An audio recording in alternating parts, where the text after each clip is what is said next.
South America, Part 1, 1999 to the year 2000, age 26, Peru, an archaeological adventure. One of the great things about travelling alone for a period of time is that you can increasingly find yourself opening up to new and unexpected encounters and experiences. So there I was, back in South America, a year after breaking my ankle in Ecuador. This time on my own, and I had decided to turn a 3-week holiday into a 3-month sabbatical to learn Spanish and gain some fresh perspectives. It turned into an amazingly insightful 10 months. It was a good thing I'd resigned from my job before I left. Learning lots about myself in so many ways, ranging from how I cope in life-threatening situations, to accepting losing things that are valuable to me and being happy in my own company. Whilst I was hanging out in the amazing town of Cusco, Peru, a town near to the amazing splendour of Machu Picchu, the 15th century Inca settlement, I spent a good chunk of my time learning Spanish and generally enjoying living and spending time with a Peruvian family. It was in Cusco I met Trevor, a traveller from Canada. Trevor had studied archaeology at university and had found out about an American archaeologist who was doing a dig on site in Peru, and who was looking for some company and help on her latest excavation work. He passed her details on to me as he was leaving, and I figured, why not go and experience some archaeology? It was something I'd never had any interest in or thought about doing before. After making arrangements via several email conversations, I turned up to meet Donna, the American archaeologist, in Moquegua, a small, sleepy town slightly inland from the Peruvian southeast coast. I was ready to settle into whatever this archaeological adventure might bring my way. Very soon I was into a pretty hard-going but somehow satisfying routine. We rose early, checked our boots for any scorpions that may have wandered into them during the night, drove a few miles down the tracks, then trekked up a big dune-like sandhill littered with cactuses to reach Donna's current dig site, all before the sun rose. It didn't really look much on the face of it, but there lay under the immediate sandy surface layers of rock and volcanic ash, and underneath all that the remnants from an ancient civilization called the Wari, a pre-Inca empire. The Wari lived and ruled in lands which are now known as Peru for some 500 years, between 600 AD and 1100 AD. Their capital was near the modern-day Ayacucho in the Andes, but they travelled widely and are known for building Peru's first extensive network of roads. At its height, the Wari Empire encompassed much of the Peruvian Andes and coastal region. Our routine consisted of a full day on site, undertaking painstakingly slow removal of the thinnest layer of soil, sand and ash, mapping the site by squares, removing any objects, bagging them up and logging everything very meticulously. All of this done in the blistering desert heat with just a short break for lunch. The highlight of the day for me soon became sucking very slowly on a lemon or orange-flavoured boiled sweet. I was given a few each day as part of the lunch rations. It wasn't really rationed, but I always felt hungry and could never feel like I had eaten enough. At the end of every day, I would warily slip and slide my way back down the slope of the sand dune, regularly ending up sitting on some cactus plant, feeling somewhat exhausted after the incessant heat and the monotonous work of digging up ancient artefacts. We would then return to the American compound, part of the Southern Copper Corporation, where Donna was based, to have some dinner and play with Donna's 3 children, all under the age of 10. Then began my second job of the day. I returned to the house in the compound that I was staying in to start, or rather resume, the most impossible jigsaw puzzle ever. A lover of puzzles, I initially thought this would be great fun, piecing together ancient relics. What I didn't figure on was how frustrating it would be.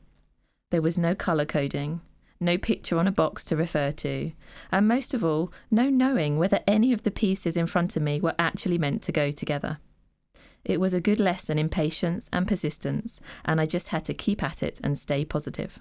With a determined and open mind, I decided that I just might, if I was lucky enough, find at least 2 bits that actually fitted together, and then beyond that, the slimmest hope that miraculously it could maybe turn out to be something which looked recognisable as a pot.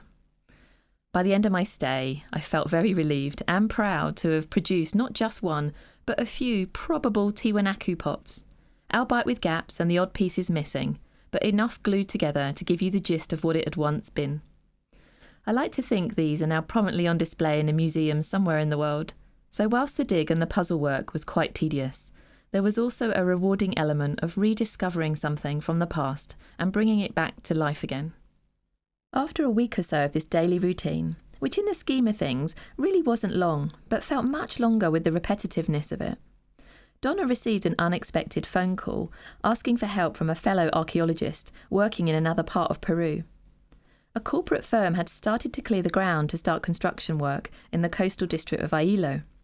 They had uncovered a number of ancient burial tombs at a site called Chusa. We had 48 hours to rescue what we could from the tombs before the area in question was going to be bulldozed for building works to commence. Wow, what an opportunity to see not only an ancient burial site firsthand, but also bodies that had lain dormant, untouched and unseen for centuries in their burial chambers. That's what went immediately through my mind.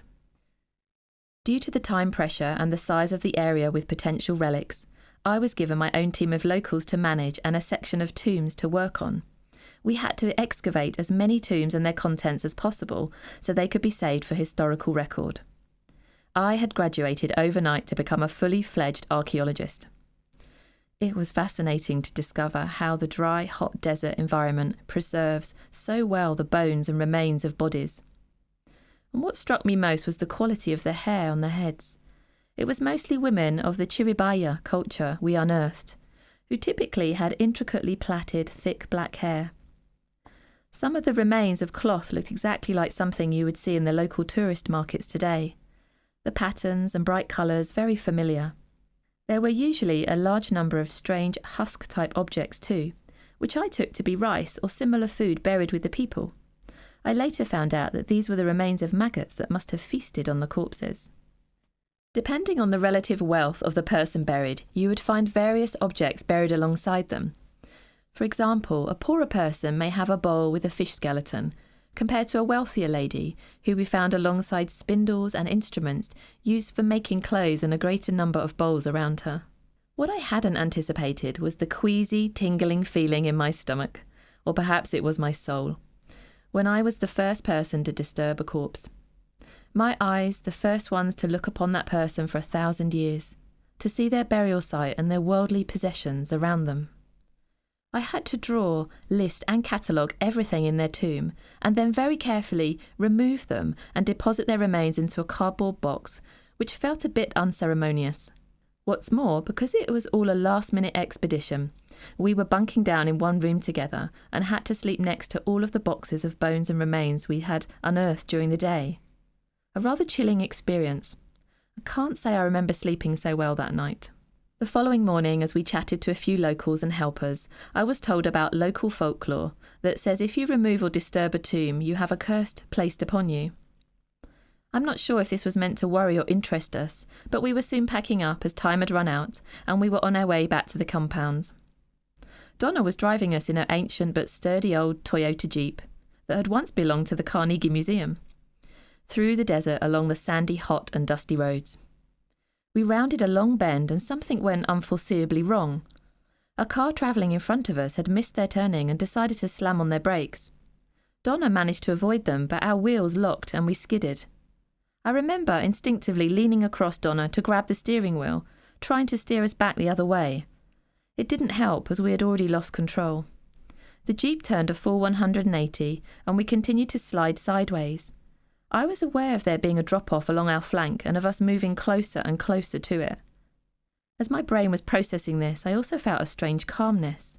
I realised with clarity that whatever happened, I was helpless and therefore there was no point in worrying about what would come next. Thankfully, we came to a stop before we reached the drop-off, but not before the Jeep hit the opposite curb and flipped over onto its side with a thunderous thwack. The next thing I remember is Donna lying on me, as she hadn't been wearing a seatbelt. For some reason I thought I should take mine off, and remember us then both falling onto the side of the door beneath me. We seemed to be reacting quite well during these initial moments, gathering our senses, deciding on our next course of action, when these few words came blurting out of my mouth. I think I can smell petrol. Bingo. Action ensued. which probably would have been quite comical to watch as we scrabbled around trying to figure out how we would extricate ourselves from the jeep now that our sense of direction and actual exit points had changed, with it now being on its side. Figure it out we did, and quickly found ourselves standing on top of it, which was really the side, of course. And from there we jumped down onto the dusty brown, barren road. We were now standing by a turned-over vehicle with no one around, in the middle of a very lonely desert and the evening drawing in. Amazingly, after what seemed only a few moments, but could well have been much longer, along came a lumbering open truck full of Peruvian labourers, standing up in the back, presumably returning home from some sort of construction work by the look of their clothes. And luckily for us, they pulled over. These men, despite probably being tired and weary from their day of hard manual labour, immediately jumped out and got to work pushing our jeep back upright.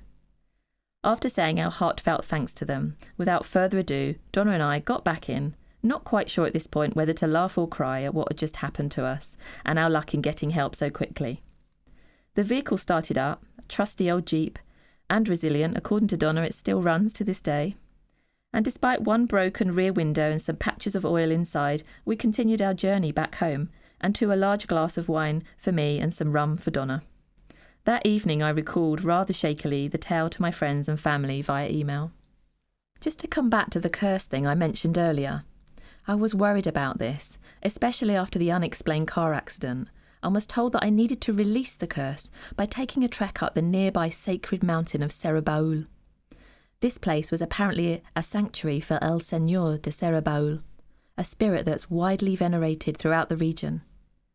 At the top, I needed to leave an offering for the spirits, and it had to be something I valued in order to release the curse. As I was eager to do this, Donna let me head off early one day to trek up the impressive-looking Cerro Baúl to leave something of importance to me. Luckily, I already had a sense of the trek as it was visible from our original dig site, and I was pleased to be going up as it looked rather breathtaking. Once at the top, I left my peace offering, the most important thing to me I had at that time, a handful of my precious gemstones, my lemon and orange flavoured boiled sweets. Not long after returning to the UK, I saw a Travelex-sponsored travel short story competition in the National Observer newspaper, and sat down to write a 50-word piece based on my impossible jigsaw puzzle experience in Peru. It must have been a reasonable effort, because out of 8,000 entries, I came in as a runner-up in my continent category. Only the winners were published in the newspaper though, and I can no longer find my entry.